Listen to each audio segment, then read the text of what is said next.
Hey guys, welcome back to college classes. तो आज हम करेंगे अकाउंटिंग फॉर पार्टनरशिप फॉर्म का प्रैक्टिकल क्वेश्चन नंबर 1। तो इस क्वेश्चन के अंदर आपको क्या बोला है कि X and Y are partners जिनकी प्रॉफिट शेयरिंग रेशियो है 2:1 एंड इन्होंने क्या दे रखा है, आपको ट्रायल बैलेंस दे रखा है 31 मार्च 2021 का। तो ट्रायल बैलेंस दे रखा है, तो उसके बाद कौन से अकाउंट बनते हैं? Trading and profit and loss account, profit and loss appropriation account बनेगा, बैलेंस शीट बनेगी। ठीक है, उसके बाद इन्होंने ट्रायल बैलेंस की सारी इन्फॉर्मेशन आपको दी है and you are required to prepare the profit and loss account and profit and loss appropriation account हमको बनाने हैं एंड बैलेंस शीट बनाने के लिए भी बोला है 31 मार्च 2021 की।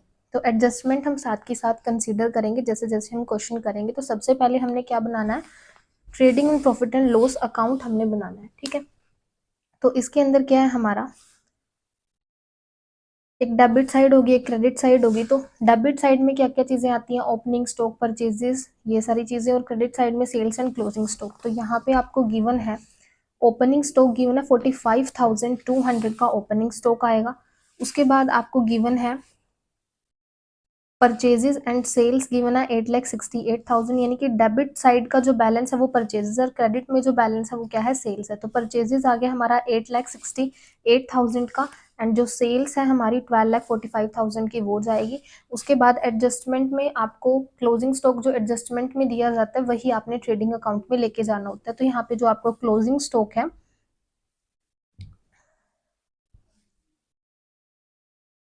ये रहा 64,000 का 31 मार्च 2021 का, ये क्लोजिंग है और ये 2020 ये था ओपनिंग। ठीक है, तो क्लोजिंग हमारा कहाँ पे जाएगा, क्रेडिट साइड में जाएगा। तो उसके बाद आपका जो बैलेंस है, क्रेडिट साइड को ऐड करोगे, डेबिट साइड को लेस करोगे, तो जो आपका बैलेंस है वो क्या जाएगा, ग्रोस प्रॉफिट जाएगा, यानी कि 3,95,800 आपका ग्रोस प्रॉफिट हो गया। उसके बाद प्रॉफिट एंड लॉस अकाउंट में इसको ब्रोट डाउन करेंगे 3,95,800 को।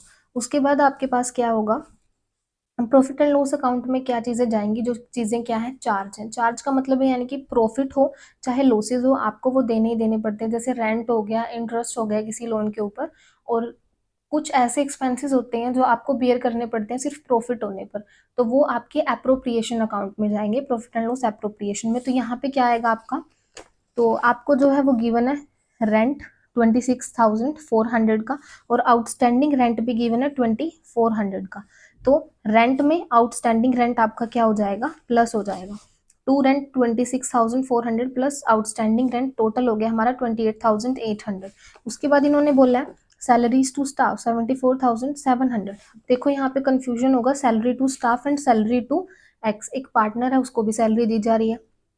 अब प्रॉफिट एंड लॉस अकाउंट में सिर्फ स्टाफ की सैलरी जाएगी, क्योंकि ये क्या है, ऐसा एक्सपेंस है, चाहे प्रॉफिट हो या लॉस हो आपको बियर करना ही पड़ेगा। लेकिन जो एक्स को सैलरी दी जा रही है वो प्रॉफिट्स होगा, तभी आप क्या करोगे, दोगे। ठीक है, तो ये सैलरी टू स्टाफ आपका प्रॉफिट एंड लॉस अकाउंट के अंदर जाएगा, जो कि आपका 74,700। उसके बाद advertising expenditure 5,000, travelling expenses 31,300, depreciation 60,000। अब डेप्रिसिएशन कैसे निकाला गया, देखो बिल्डिंग के ऊपर 10% डेप्रिसिएशन है। बिल्डिंग है हमारी 6 लाख की, तो 6 लाख का 10% हो जाएगा आपका कितना, 60,000। तो ये 60,000 आपका क्या है, expense profit and loss account में आपका जाएगा।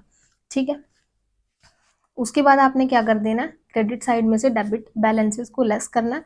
तो जो भी आपके पास आएगा वो नेट प्रॉफिट या नेट लॉस, तो इस केस में क्रेडिट बैलेंस ज़्यादा है तो इस वजह से नेट प्रॉफिट आपका आया 1,96,000 एंड आपने टोटल कर देना है। तो ये बन गया आपका trading and profit and loss account. उसके बाद बनेगा हमारा profit and loss appropriation account. अब जैसा कि हमको पता है कि जो एडजस्टमेंट्स आपको ट्रायल बैलेंस से बाहर गिवन होती हैं वो हमेशा कहाँ पे जाती है, डबल एंट्री सिस्टम के अकॉर्डिंगली दो जगह कंसीडर होती हैं।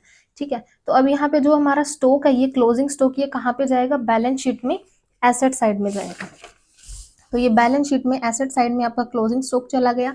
आउटस्टैंडिंग रेंट हमने लिया था वो हमारा क्रेडिट साइड में जाएगा, क्योंकि ये क्या है, आपकी लाइबिलिटी है। तो 2,400 हो गई, दो दो जगह इनकी एंट्री। उसके बाद हमने क्या कंसिडर किया था, डेप्रीसिएशन।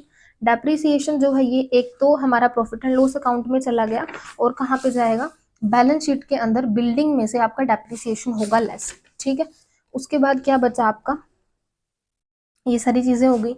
उसके बाद जो इंटरेस्ट ऑन कैपिटल रह गया और एक्स को सैलरी देनी है, ये जो दो चीजें रह गई हैं ये भी दो जगह कंसीडर हुई हैं, और वो कैसे हुई है वो मैं आपको बताऊंगी। पहले इनको कंसीडर कर लेते हैं। तो इसके लिए आपको profit and loss appropriation account बनाना पड़ेगा, जहां पर जो प्रॉफिट एंड लॉस एप्रोप्रिएशन किस लिए बनता है, जहां पर जो प्रॉफिट्स हैं वो डिवाइड करे जाते हैं पार्टनर्स के बीच में। तो यहाँ पे profit and loss appropriation account सबसे पहले क्रेडिट साइड में आपने ब्रोड डाउन कर लेना है, प्रॉफिट एंड लॉस अकाउंट का जो नेट प्रॉफिट आपका आया उसको ब्रोड डाउन कर लेंगे, ठीक है। उसके बाद आपका क्या है, एडजस्टमेंट में बोला है कि इंटरेस्ट ऑन कैपिटल देना है, ठीक है ना। अब इंटरेस्ट ऑन कैपिटल देना है तो इंटरेस्ट ऑन कैपिटल कैलकुलेट कैसे होगा। अब देखो मैंने यहाँ पे calculation of interest on capital, x की जो कैपिटल है इनटू इंटरेस्ट रेट, एक्स की कैपिटल आपको गिवन है 3,20,000, तो वो लेनी है हमने एंड 5% उसका कर देना है 16,000, एंड वाई की जो कैपिटल है वो 2,40,000 है, उसका 5% किया 12,000।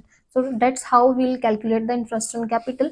सो यहाँ पर जो आपका इंटरेस्ट ऑन कैपिटल है, तो यहाँ पे इंटरेस्ट ऑन कैपिटल आ जाएगा आपका एक्स का एंड वाई का, ठीक है। एक्स का हो गया 16,000, वाई का हो गया 12,000। उसके बाद इन्होंने क्या बोला है कि अब क्या देनी है, एक्स को सैलरी देनी है 48,000 पर एनम, ठीक है। तो यहाँ पे चली जाएगी सैलरी एक्स की 48,000, ठीक है। ये ऐसी चीजें हैं जो सिर्फ प्रॉफिट होगा तभी देनी है, इसीलिए प्रॉफिट एंड लॉस एप्रोप्रिएशन में आएंगी। उसके बाद अब बाकी कुछ भी पेंडिंग नहीं है हमारा, सारी जो एडजस्टमेंट्स हैं वो हमने कंसीडर कर ली हैं। तो अब क्या होगा, अब जो प्रॉफिट है वो ट्रांसफर होगा, प्रॉफिट है या लॉस है वो डिपेंड करता है। तो यहाँ पे क्रेडिट साइड जो है वो ज्यादा है डेबिट से, तो ऑब्वियसली प्रॉफिट है, तो प्रॉफिट ट्रांसफर होगा। अब प्रॉफिट कैसे ट्रांसफर होगा, तो यहाँ पे हमने कैलकुलेट किया, calculation of share of profit among partners, partners के बीच में। तो प्रॉफिट आफ्टर एडजस्टमेंट इज 1,20,000, ठीक है। अब जो एक्स का है वो कितना शेयर बनता है, जैसे कि मैंने आपको बताया था प्रॉफिट शेयरिंग रेशियो 2:1 है, जिसमें 2 एक्स की है और 1 है वाई की। तो जो एक्स है उसका जो शेयर बनेगा वो बनेगा 80,000, 2/3 करेंगे। तो आपने ये कैसे लेना होता है, जैसे एक्स का ये है तो 2 है शेयर और इसका टोटल होता है 3, तो ये एक्स का हो गया और वाई का 1/3 हो गया, इस तरीके से। तो एक्स का 80,000 हो जाएगा और वाई का 40,000 हो जाएगा प्रॉफिट। तो ये इस तरीके से यहाँ पे क्या हो जाएगा, ट्रांसफर हो जाएगा 80,000, 40,000, टोटल 1,20,000 एंड देन आपने टोटल कर देना, ठीक है। तो ये बनेगा आपको profit and loss appropriation account. अब क्या बोला है आपको, बैलेंस शीट बनाने के लिए बोला है। अब बैलेंस शीट बनाने के लिए आपको कैपिटल की जरूरत होगी। अब कैपिटल में हमको पता है जो प्रॉफिट है वो ऐड होता है, ठीक है। अब जो ये प्रॉफिट ट्रांसफर हुआ है प्रॉफिट एंड लॉस एप्रोप्रिएशन से, वो भी तो ऐड होगा, ठीक है। तो अब एक्स एंड वाई को लेकर भी बहुत सारी एडजस्टमेंट्स है, उनकी कैपिटल को लेकर भी, तो आप उसको ऐसे भी बिना अकाउंट बनाए भी कैलकुलेट कर सकते हो और अकाउंट भी बना सकते हो। तो यहाँ पे क्या है, बाय बैलेंस ब्रोड डाउन, जो लाइबिलिटी है वो उनका क्रेडिट बैलेंस होता है तो वो क्रेडिट साइड में ब्रोड डाउन होती है। तो इसका 3,20,000, 2,40,000 कैपिटल थी और इन्होंने ड्रॉइंग्स जो है वो कर रखी थी 40,000, 32,000। तो एक्स की 40,000 थी और वाई की 32,000 थी। उसके बाद प्रॉफिट एंड लॉस एप्रोप्रिएशन से बैलेंस गया 80,000 का एंड 40,000 का बैलेंस गया था। उसके बाद हमारे पास आता है इंटरेस्ट ऑन कैपिटल 16,000, 12,000 दिया हमने और सैलरी गई थी 48,000 की, ठीक है। तो इस तरीके से यहाँ पे टू बैलेंस कैरिड डाउन क्या आ गया हमारा 4,24,000, 2,60,000। तो ये जो कैरिड डाउन है ना, ये है इनकी एक्चुअल कैपिटल हमारे पास आई है और यही हमको बैलेंस शीट में कंसीडर करनी है, ठीक है। अब देखो जैसे कि मैंने आपको बताया था जो एडजस्टमेंट में चीजें होती हैं वो हमेशा दो जगह जाती हैं। तो ये जो है ये तो एक तो प्रॉफिट एंड लॉस एप्रोप्रिएशन में चला गया interest on capital and salary, ठीक है। और जो हमने कैपिटल कैलकुलेट करी है उसमें भी तो ये ऑलरेडी एडेड है, ये सारी चीजें इंटरेस्ट ऑन कैपिटल हो गया, सैलरी हो गया पार्टनर्स के, तो यही बैलेंस शीट के अंदर भी आई हैं चीजें। तो हो गई दो जगह इनकी भी एडजस्टमेंट। उसके बाद आपको क्या गिवन है, debtors given and creditors given है। डेटर्स हैं हमारे 1,52,000 एंड क्रेडिटर्स हैं हमारे 48,000, ठीक है। ये भी हो गया हमारा। उसके बाद क्या आता है, बिल्डिंग आती है 6 लाख की, तो बिल्डिंग 6 लाख लेस डेप्रिसिएशन 60,000 जो कि हमने कैलकुलेट किया था 5,40,000 हो गया। उसके बाद हमारे पास आता है cash in hand, cash in hand 5,900 asset side में जाएगा आपका। उसके बाद बैंक ओवरड्राफ्ट लाइबिलिटी साइड में 27,500 का। उसके बाद आउटस्टैंडिंग रेंट, तो मैंने आपको बता दिया था आउटस्टैंडिंग रेंट जो है जो हमारा प्रॉफिट एंड लॉस अकाउंट में आया था बिकॉज ये लाइबिलिटी है तो यहाँ पे आएगी। और क्लोजिंग स्टॉक जो है वो नेक्स्ट ईयर का ओपनिंग बनता है, तो ये क्लोजिंग स्टॉक क्या है, एसेट है 64,000 की, एसेट साइड में जाएगा एंड देन आपने टोटल कर देना, टोटल आपका आएगा 7,61,900।